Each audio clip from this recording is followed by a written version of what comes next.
Amin, kawan baru. Ya ke? Ya. Amin, jom main. Pekatlah, tak dengar ni. Tak nak kawan lah. Jangan kawan dia sebab dia buat tak dengar. Jangan kawan dia. Kak, lampanya. Tak payahlah kawan. Jom lah.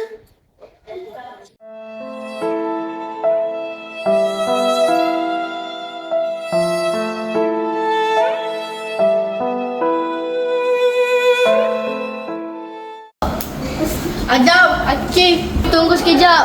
Apa? Adam, Akif, tak baik cakap macam tu ke Amin. Kenapa tak nak kawan dengan Amin? Sebab dia tak dengar. Kak. Saya tak suka dengan Amin ni. Ish.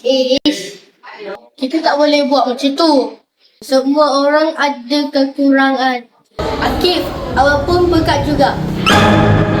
Adam, awak ada autism.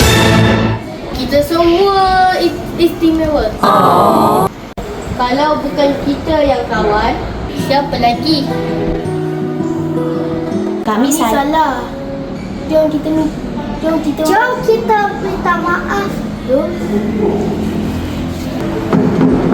Assalamualaikum. Salam. Saya nak jumpa Amin. Dah jumpa Amin? Okey. Amin. Amin, kita orang minta maaf. Kami ejek awak pekak.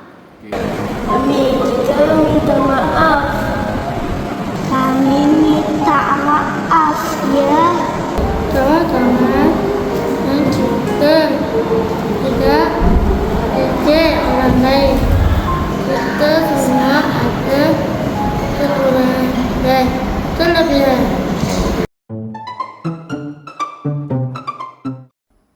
Buli bahasa ialah perbuatan yang menghina, mengejek atau mengugut seseorang dengan niat untuk menyakitkan hati. Sebagai contoh, mengejek fizikal seseorang seperti si gemuk, si hitam, si jerawat dan sebagainya.